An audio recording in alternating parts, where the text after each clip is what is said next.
So there are people on Instagram who everyone just kind of seems to know. My guest today is Black Hat Cards. His real name is Chad, but people know who Black Hat is. Chad, thank you for joining the Shallow End. Yeah, absolutely, Dave. I'm honored to be here. I have been listening to your show for several months, and when I got the invite, I had to jump at it. Thanks. We're great to have you here. We are excited to talk about a couple of different things here. If you haven't checked out his PC before, do that. Do yourself a favor. Check it. Hit pause now.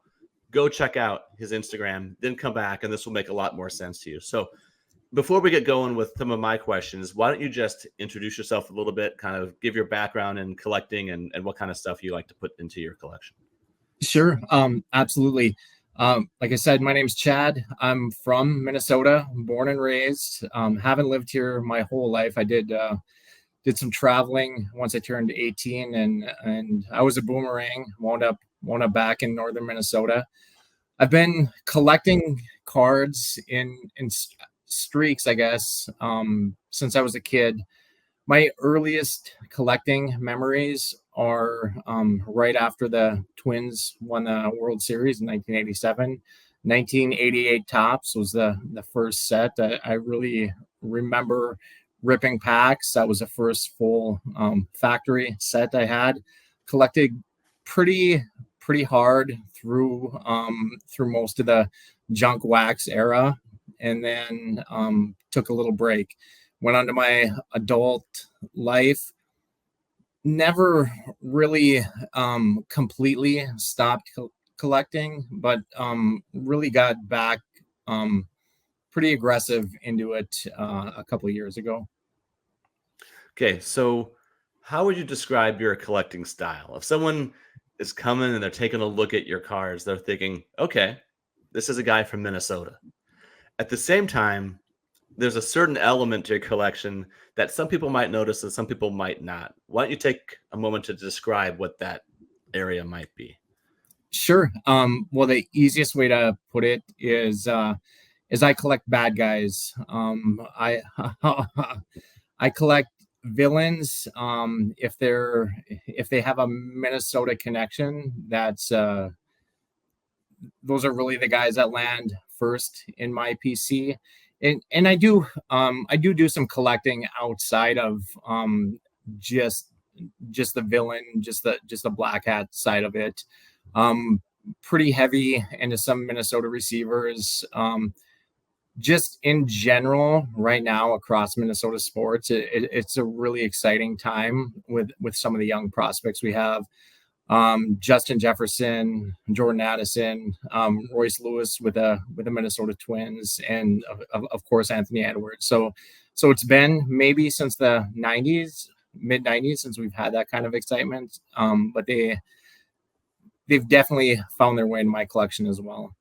Great. So we'll get to the bad guys thing and we'll get to the Sure. villains thing. But I really want to sit for a moment with what you were talking about with Minnesota receivers.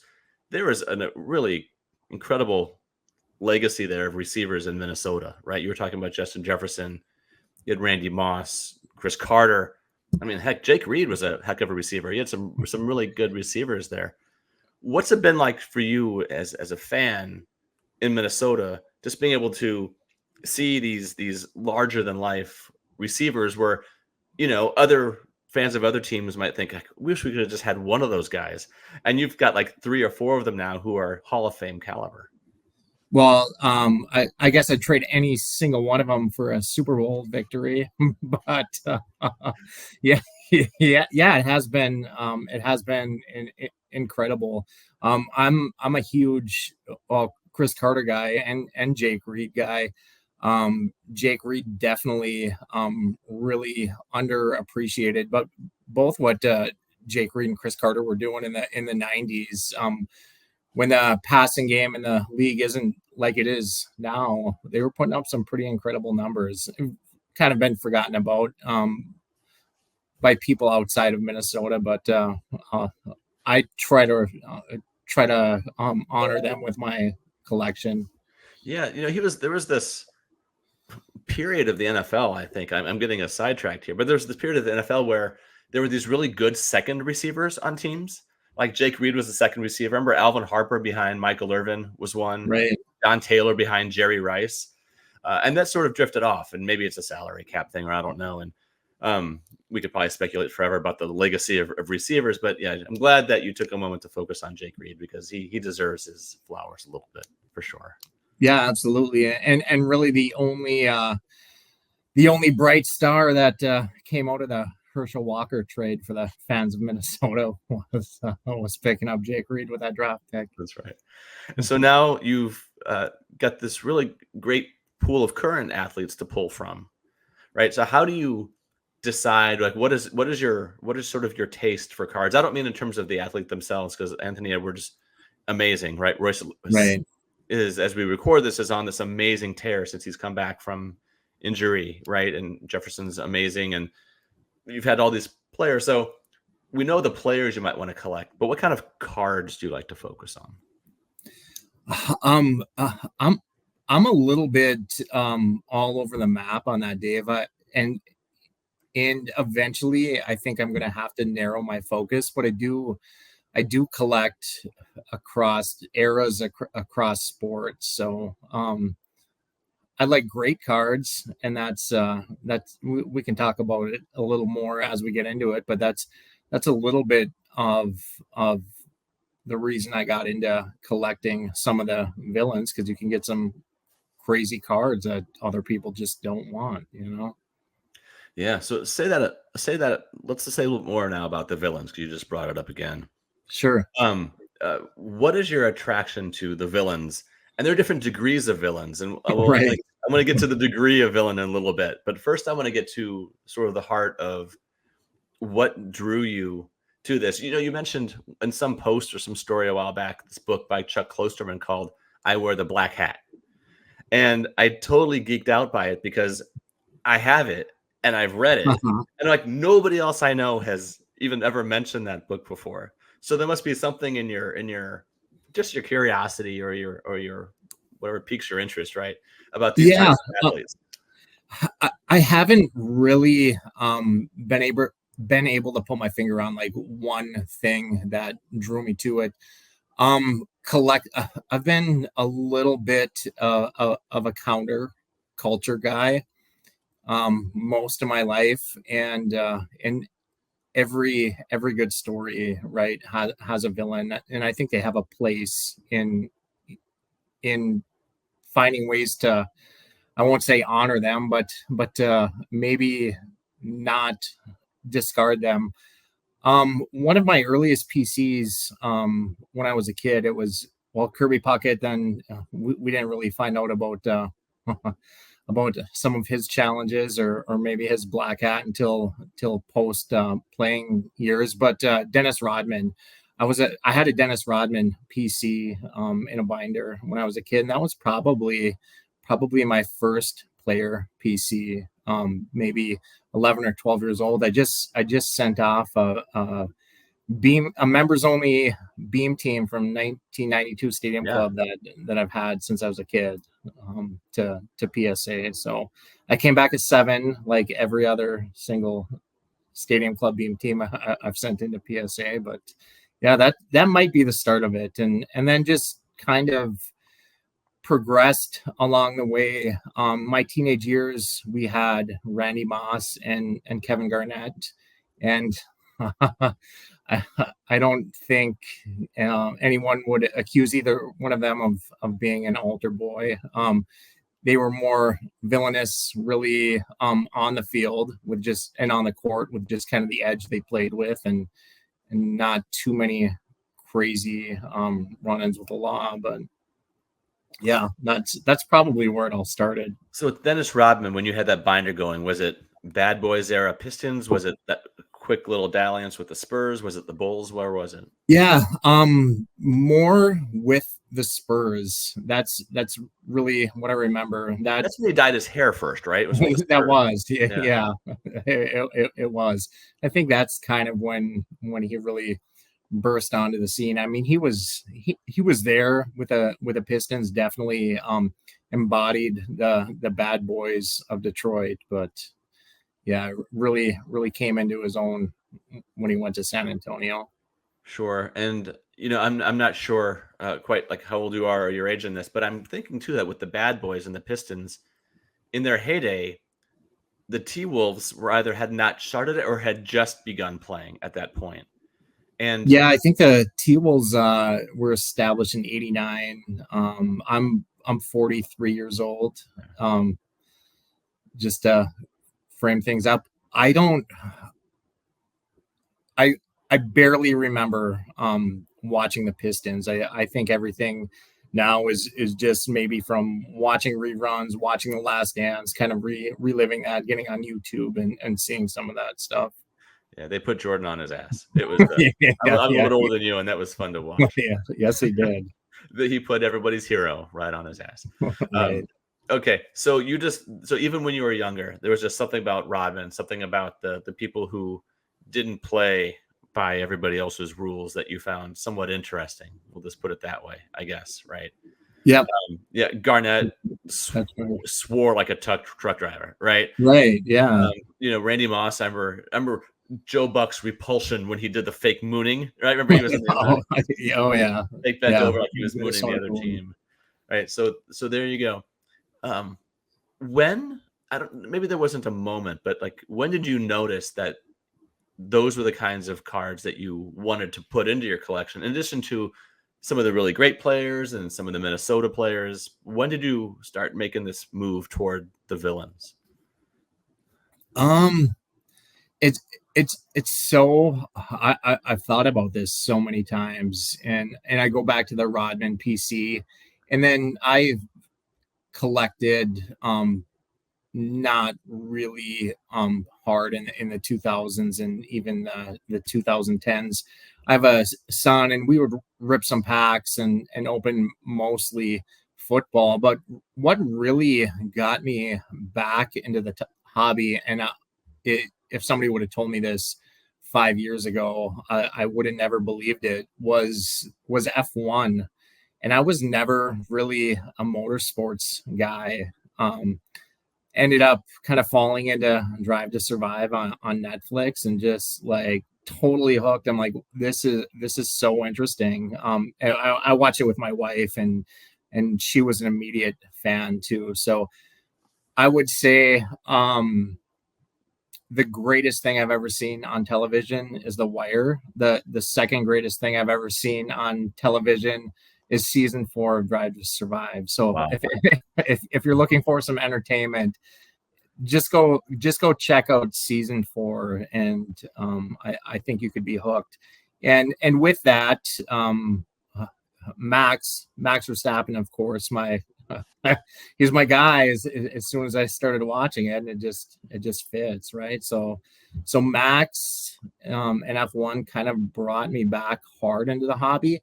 It's not really my primary focus. I do have a pretty decent Max PC, but once I got back into the hobby, got into Max and started collecting again, it just fit. When you collect when you're a little bit older and have a little bit more disposable income, I went hard. I didn't grow up with money at all, and when I got back harder into the hobby a couple of years ago, you go out and you buy all the cards that you couldn't when you were a kid, right? It's a tale I've heard 100 times on a podcast. So I got the '89 Griffey Upper Deck. I got the Shaq Beam team, and it just I had it for a little while. I'm like, this just isn't a fit. Now I'm still a huge Shaquille O'Neal fan, but I don't really PC him. Right, you can only PC so much, right? Right, Yeah, right. something's gotta narrow it down, and so it sounds like when you talk about collecting a lot of things, whether it's WNBA, F1, the villains, the stars, the good players that you like, the Minnesota teams, you're not exaggerating. You really do have a pretty diverse set of interests. Yeah, I'm a fan of all sports, really, except I am I couldn't even say I'm a hockey fan, which might get me kicked out of the state of Minnesota. I'll watch the Wild when they're in the playoffs. I have a few Ty Domi cards. appreciate the enforcer, but yeah, I collect across eras, across hobbies, and really a fan of all sports. And 5 years ago, I would have said I'm a fan of all sports except motorsports, but F1 definitely sucked me in.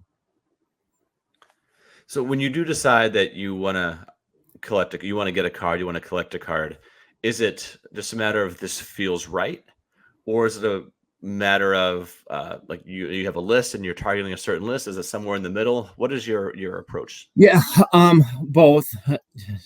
Part of the fun of collecting is being a little bit impulsive, and sometimes you pay the price for that, right? But I get it.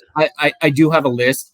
I really tried hard to have like a top 25 villain list, and collecting across eras and across sports makes that super challenging. And maybe that's something, as I continue to collect and continue to evolve, can get to eventually. But right now, I'm a little bit beyond that. I don't want to let it get to 50, so that's my goal. I want to keep it under 50, but I do um, I do have somewhat of a plan. I make lists of who the villains are in each sport, who the ones I really want to collect are. I'll make lists of what I think are the top cards to own, and try to just couple those up and go after what makes sense.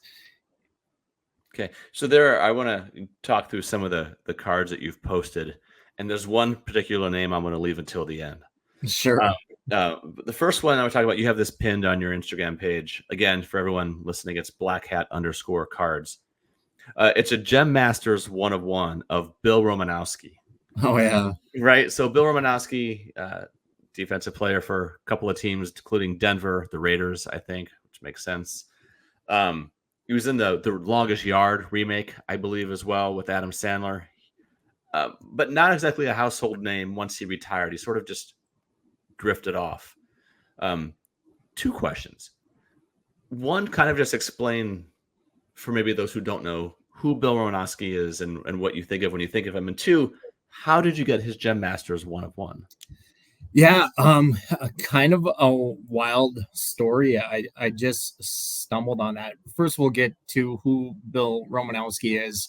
And he has been in the news for very recently for tax evasion or tax fraud, it sounds like. So really continuing on with that villain legacy. But he was a linebacker with a big temper, and he was a menace. I watched this clip recently, and it sounded like he got punked out by Ronnie Lott his rookie year with the 49ers, and maybe something snapped or something changed in him, and just played super aggressive. He's he's the type of guy who isn't going to back down from anyone. Had a laundry list of incidents, both on the field and sometimes off the field, with teammates. One I heard about with that video clip I was watching the other day that I didn't realize is he threw a microwave at a teammate. Yeah. As one does Yeah. when you get mad. Right. One of his teammates tried to stick an extra sandwich in there, and then it would take too long for his sandwich to heat up. So he obviously couldn't have that. So the logical step is to throw the microwave. But how how I wound up with that Gem Masters is I'm a big 99 PMG guy. I love that set. I'm trying to do the Vikings team set, and Bill Romanowski, definitely somebody from my childhood. I remember had on my list from the first time that I really wrote down who's going to be in my villain list. And I had a save search on eBay, and it was actually at the Minnesota card show. I was set up with my cousin, and I saw the blue oval pop for a Bill Romanowski PMG, and I pulled it up, and it was a Gem Master on auction, and had some conversations with some big time '90s collectors down there, and it had previously sold about a year ago, raw, for what I paid for it. And it was a PSA 9. Had some conversations with like, hey, what do you think this is going to go for? And I made a couple of bids, and I'm like, I'd really like to have this card, but I don't know if it's going to happen. I'm not willing to go as high as I think this is going to go as a PSA 9. And it was coming down, like, I got the alert on my phone, hey, last 15 minutes. And I just threw kind of a lazy bid in there, expecting it to easily be surpassed, and it didn't. And I won the auction, and and I was super surprised, and maybe it got shilled up to that point. Like, I don't know what happened, but I wound up with it, and very excited. It's a perfect black hat card. Oh, that's so great. That's so great. When I was scrolling through and saw that was your first pinned, that was exciting. He's one of those guys that if I think if I was in the locker room with him, he'd be one of the ones I would just stay away from. Unless they get a microwave thrown at me, I suppose. And that's kind of like a lot of the people who fall into my PC, they're you hate them when they're on the other team. Maybe you hate them a little bit less when they're on your team. Exactly. So speaking of being on your team, Adrian Peterson, Minnesota Vikings legend, also had some off the field things as well. There's I think he hit his kid with a tree branch. Yeah. 2014, I think, was the season that went out trying to bring some 1960s parenting methods into the 2010s. Definitely didn't work. And that was kind of, that doesn't work anymore. Yeah. The kind of a sour ending for Adrian in Minnesota. Huge fan of his, always, but sad that kind of ended things on a sour note with that. So when you're looking at the cards and you're going through and because he is always associated and always will be with the Vikings, one of the greatest on-field players of all time. What is it like for you as a collector when you're acquiring his cards, which I get it, we all collect cards from our players from our teams, but you also know that he did what he did to his kid and just terrible, and put his kid through all that. How do you sort of reconcile this thing of like the good with the bad, with the collecting and everything else? Yeah. For me, it just has to be like a no judgment zone. And that's just kind of the approach that I take. We talked a little bit about in the interview questions. Is there anybody that's off limits in my PC? And I guess the answer to that is not yet. And that's just the approach I take. I'm not judging anybody. I'm definitely not condoning some of the heinous things that some of the people in my PC have. I've got some Ray Caruth cards. I've got some OJ Simpson cards. I just refrain from it, right? And that's how I do it. Because if you did start selecting who's in, who's out, then all of a sudden the collection probably doesn't feel true. Right. That's a big part of it. And the other part of it is we never really know the whole story, right? We get whatever spin there is from the media, and we can get very, very jaded stories, and we can it seems like our outrage level is tied to how talented the players are, or the maybe more outrage if it's not a super talented player. You've just kind of seen that with suspensions and with the news, and that's not always the case, but yeah, that's the approach I've taken. I'm not here to crucify anybody. A lot of people make mistakes in their life, right? And I'm still, yeah, you'll still probably have a place in the Black Hat PC unless it's I don't know. We don't have to get into that. Yeah. Yeah. Sure. Yeah, you mentioned one of the players, Ray Caruth, right? Right. So Ray Caruth, conspiracy to commit murder. Right. He just got out a few years ago Yeah, as I think well, just a couple of years ago. a couple of years ago, and that certainly rocked. Your in a way, your collection is like it's like a rogues gallery, right? Of you're scrolling through. It's not just. I didn't take it as, oh, look at these athletes who got in trouble, ha ha. I Right. took it as almost like a collection of these moments in history, right? Because if we think that sports and athletes are always like yay hero, then I think that's not really telling the story. Whether it's Pete Rose, who gambled but also appears to be a pretty lousy guy beyond that, or anything Right. else. If anything, when I look at your collection, I see a very honest collection of what sports is sometimes. Yeah. Yeah. Absolutely fair. Like I said, we never really know the whole story. In some cases we might, but we get a lot of spin, and I'm not here to try to sort through that or crucify anybody. But Oh, I definitely not. Definitely not. right.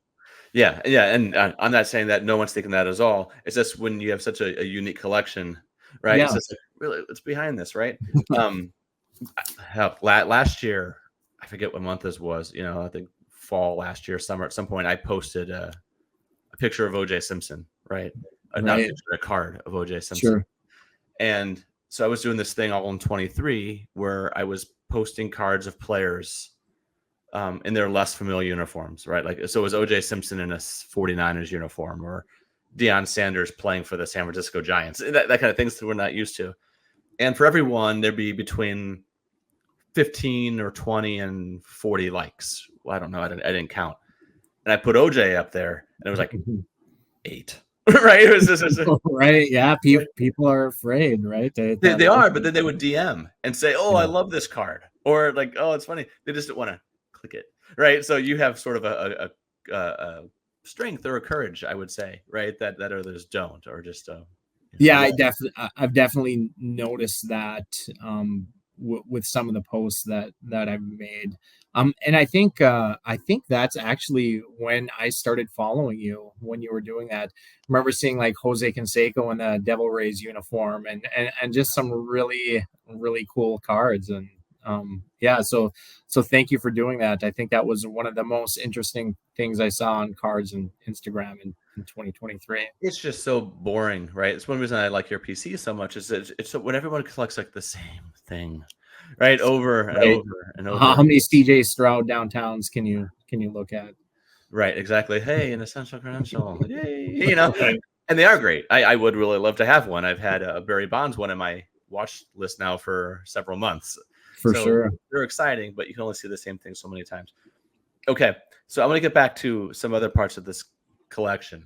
Right, where do you see yourself wanting to go next? Like, if somebody take a look at your watch list, or had a look of just like your list of cards that you want, what are some of your pie in the sky like dream cards, or sets, or players, or whoever?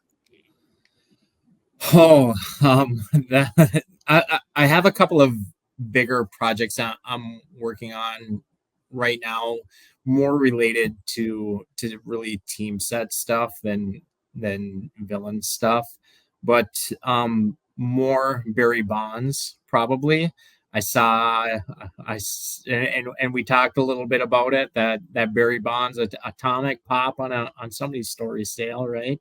For It was mine briefly. I And I know, thought, I what am know. I doing? And I took it down. Yeah, I then you yeah, you took it saw down it. to I'm desperate to get a 48 leaf Jackie Robinson, and I was willing to sacrifice right. that. And then I thought, no, don't do this right now. Just save. Yeah, it's such a great card, and I'm a little bit sad that I didn't get to make you an offer, but I'm glad you have it. More Barry Bonds. That was something that I was focused on going into the Minnesota Card Show. Um, I wanted to add a Barry Bonds. Kind of a cool story. The guy, my cousin and I ended up setting up next to. Super cool guy. The Coach Foster, I think, is his Instagram handle. Follow him. He's got some cool stuff. He had a gold refractor Barry Bonds. I think it was 2002. That he had pulled when he was a kid and had just recently graded it and had it for sale. And I saw a bunch of people coming in and trying to chisel them on the price, and I just told them like, "Hey, I'm gonna make a deal with you on that card by the time this show is over." And I think I traded him a Lewis Hamilton 2020 and some cash, and we made a deal. But definitely Barry Bonds. I had some Bonds cards when I was a kid. Always a huge fan. One of the cards that I'd really like to add is a 93 finest Barry Bonds and like a PSA 9 or a PSA 10. I just think first year refractor. Was able to open a few of those packs when I was a kid. They're fairly expensive at the time. I never pulled a refractor. I don't even know if I ever saw anyone pull a refractor when I was at some of the local card shops. But that's probably one of my next ones. There was a couple of Barry Bonds PMGs ending on PWCC tonight. The on the fly On the fly, the sporting on the news fly. cards. Yeah, those are kind of neat. I thought about maybe making a push at one of those and decided to stay focused on trying to find one of the 93 finest in a decent grade. We need to start coordinating. I had both those on my list. Yeah, I thought maybe that 4 was gonna go for low, and last time I looked, it was right at the same price that the PSA 5 was. It So was those cards grade notoriously low. Those caught on the fly cards are so low. So a 6 is sort of the equivalent of an 8, right? A 4 is like a 6. sure. But they're kind of weird as PMGs go. Those caught on the fly version of the PMGs. I think Yeah, they are, and a lot of people are turned off by them, but I think they're kind of unique cards, and I could see having one day. yeah, that's sort of the hope. I do have I have the 93 finest refractor bonds. And Nice. I found it raw, and it was sold through Burbank. You know how Burbank sells a million cards a day, Right. whatever they sell. It was just sitting there raw for like a few $100. And I just like, okay. And I made an offer, and they have sort of a formula where they will only accept a certain offer, I've noticed on Burbank. Right. And so it was like $50 off. And then it got a 6 when I ended up grading it. But boy, Burbank is sort of one of these underrated places to look for cards, because you think they only have the 1 cent and the 99-cent cards, but every now and then they drop a doozy in there. Yeah, they've got. I'm pretty sure they have one of the Max Verstappen projects I'm working on is a 2021 Topps Chrome Portrait Rainbow. Minus a superfractor, I'd never spend that much money on. I think the superfractor just sold for like almost $40,000, and it's on eBay now for almost 100. But they have a red checkered out of 5, and I have all the maxes except I don't have a red yet. So You'll get there. I'll get there. Good. So we're going to start winding down a little bit. I do want to Sure. talk a little bit about some of the current players. So we're going to kind of bring it back to the beginning and talk about the current Minnesota sports scene. Royce Lewis, what are you thinking of when you pursue his cards? Because he's one of these guys where the talent level is off the charts. Right. Dude just can't stay healthy. He can. So He can. how do you approach the risk reward of that? Because you don't want to totally sit on the sidelines, because that's no fun. And at the same time, you hope he doesn't turn into like to this Byron Buxton type of thing either, where it's like, you know what, after like 6 years, 7 years, 8 years, you're like, forget it. It's not worth it. So how do you sort of transcend those two sides between collecting the player that you really want to root for and follow, and someone who has this injury history? Yeah, I think um, I love Royce Lewis. Super excited to see what he's doing. I think the villain there is just his injury history. Luckily, I don't think he has he has so many bad photos in his cards. My cousin and I have just had this conversation, and then in the 2024 Topps Series 2, he's got a great card. It's like the first not the first, but one of his better photos, and I have a picture of one here I picked up. If you can see it, the lighting is not perfect, but that's just such a great card. And I joke that he's given props to Money Manziel in, in that card, but I'm I'm definitely not going in all in on Royce. I like to collect some of his cards, and there's some cool cards you can get for cheap. I think my wife and I went down to a playoffs game last year, and I bought like an X Fractor for like $1 or $2. Try to not go crazy. And I probably don't understand the modern baseball market as well as some of the other things. So just try to watch it. I've got a few Royce Lewis cards, but nothing crazy. Just quick, interesting story on that 2024 Topps Series 2. The Superfractor showed up on eBay like 2 Fridays ago. It was the night before Grandma's marathon, and my wife and I are in bed because we have to get up at like 2 o'clock in the morning. And I'm trying to make a deal with this with this guy to like 11:30, and he ended up. I fell asleep. He ended up selling it, and I was crushed.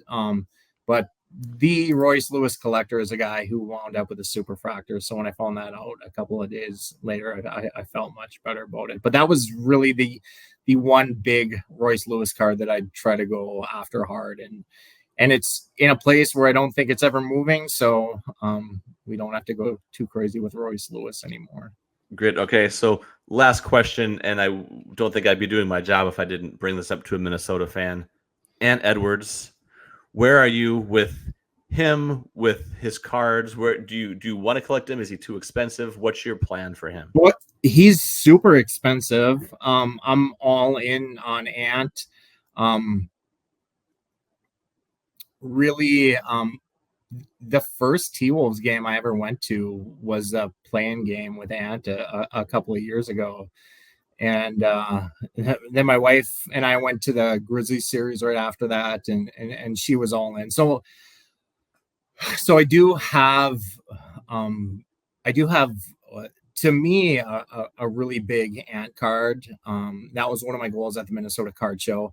I had some smaller ants, moved them, and maybe I got a little bored the last day of the show too, and I'm all in, but had moved a bunch of stuff and wound up getting the 2020 Panini Flux Black Cracked Ice Anthony Edwards 1/1 on the last day of the show, and that was right before I think that was after Game 1 of the Sun series. So his cards hadn't gone nuclear. I think the like Prism Silvers were still going for like $600 or $620. So I didn't have to mortgage the house to get it. So, but that's my hold. So I have that. And then I have the second year Anthony Edwards downtown, just because it's such a Minnesota card with the artwork, and I'm a Minnesota homer. But that's probably it for me. Other than that, it's too expensive. Yeah, and like I talked myself into that Black Cracked Ice 1/1, and it was cheaper than what his rookie kabooms were going for. So that's and my wife, who is also a collector, Mrs. Black Hat Cards on Instagram. She is a Flux truther, and maybe the second biggest fan behind Kyle at Wax Museum. I was just thinking about Kyle. Yeah. Yeah. That's But great. yeah, What we a- have that, and that's our Anthony Edwards hold, but he's a little too expensive for me to go crazy with. that's amazing. And you know, just being able to be in a town like an area like the Twin Cities, and with an athlete like Ant, who's only at the beginning, and you get to go along for the ride. Yeah, That's he's only cool. 22. Fingers crossed, hopes up, right? Yeah, 100%. So, all right, Chad, Black Hat underscore cards, Chad at Black Hat cards. Thank you for joining in. I have to admit that sometimes I have people on because I want to learn something or it's interesting, and I've learned a lot, and this has been interesting. But I had you on because I'm a huge fan of your Instagram page, and Oh, I appreciate that. I love the collection. It's completely unique. It's full of memories, good, bad, whatever. Someone's got to do it, and I'm glad that it's you. And thank you for being on the show.